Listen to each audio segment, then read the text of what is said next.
Good morning, Eamon here from Ashlon Farm. Just bringing you for a walk through the farm, and we're looking at the grass. As breakfast time this morning, Kenneth and myself, and planning out the next month. This time month we expect the cows to be in, and just went to walk through the fields and to see what way we are for grass. That paddock has been already grazed there, and it got a dressing of lime last week, so that won't be grazed anymore. So each paddock that the cows are in now is being shut off, and as soon as they hit the last paddock, that's it. They will not be coming back round again. We want to make sure that we have enough cover on the farm for next February, because when you take it this time of year, grass is reasonably valuable, and it is quite valuable. But you take it now, the cows are doing, maybe 10, 12, 14, 15 litres of milk with grass now. But next spring, when the calf, they could be doing up to 25, 24, 25, maybe some of them are doing up to 30, and maybe even more per, up to maybe 35 litres. Well, we like to keep them around the between 25 and 30. We're not pushing for very high yields. We're looking for fat and protein. So it's important this time of year that the paddocks are well grazed out and that there's no dead grass left of them. Because grassland management is one of the most important parts of the dairy farm. And as I said already in another video, green grass turns into green gold, turns into white gold as in milk, and then turns into euros in your bank account.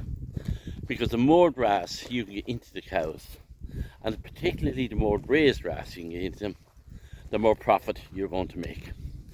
We switched into grazing, extended grazing, maybe back 12 or 14 years, but since the last 8 or 9 years we have mastered it, and we seem to be managing it reasonably well. We're quite happy with the amount of grass we're growing. We're not saying that we're not looking to grow more, of course we are, but we're getting a nice length of time out of the farm. We start grazing usually in mid-February, and then to go in early to mid-November, depending on the weather and depending on grass availability. So what I'm saying here, the cows are all down here. It's a beautiful, sunny, cool October day. The conditions for grazing couldn't be better. Because sometimes this time of year you get wet weather, and I think there's maybe rain promised, but at the minute grazing conditions is excellent. So it's a great way of cleaning out your paddocks and setting them up for next spring, because that's where we find the profit is in trying to get as much grass. And I keep coming back to this on the farm, and I'd love for any dairy farmers to listen to my YouTube videos, that we could start a conversation on what way you're managing your grass, and that we could learn from one another how we can improve our grazing conditions. Now you see along the palings the thistles and nettles are dying back. Kenneth leaves them there for biodiversity and for the wildlife and this sort of thing. We top all them out into the paddocks.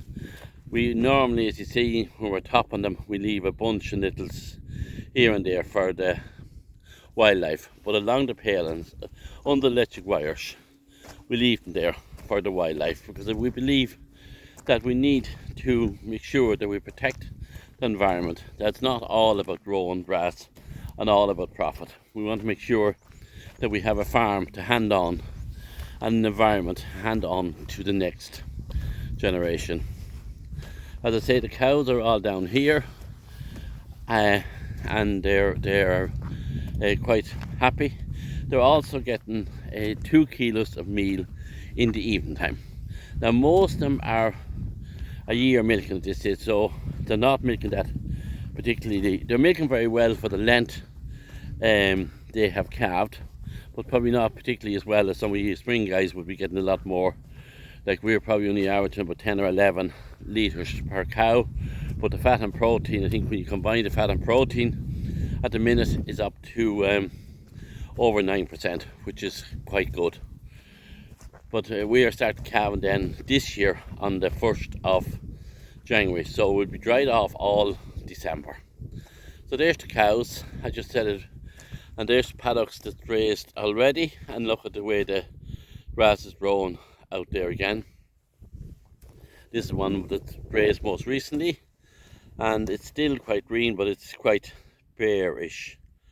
And they've done a very, very good job of cleaning out, not too much tufts in it, and we kept them topped reasonably well during the year as well. So that's just maybe a quick overlook of where we are with our grass and with our cows at the minute. Maybe I'll walk up and I'll show you what sort of cover they're going into this evening or tomorrow. We'll walk up through the cows and we'll show you the cover that they're going into. It's beautiful to come out on a nice sunny day like this and see the cows out grazing and lying down and just basically having a good time.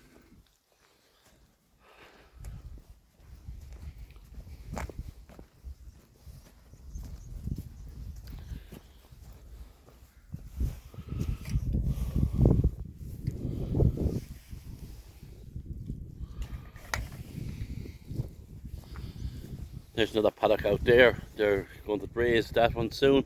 I'm not sure what way Kenneth is raising them because he does what paddocks they need to go into. The condition of the cows is very good. As I say, a lot of them are a long time calved, and as I said already, we switched from calving in September to all spring milk. So yeah, I wasn't working over the weekend, so I'm not sure when they come in here.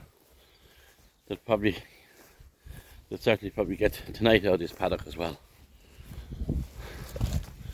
There's actually some of them, is probably maybe got some of them with red tapes on their tails. There's 5 or 6 of them dried off, and we left them with the herd, which is probably not maybe the best thing at the minute, but just because we haven't very many of them dried off, that we don't want to make 2 batches. But I find this time of year, if you end up with 2 batches, you end up with grass disappearing too fast. So it's much easier to manage them all in the one batch.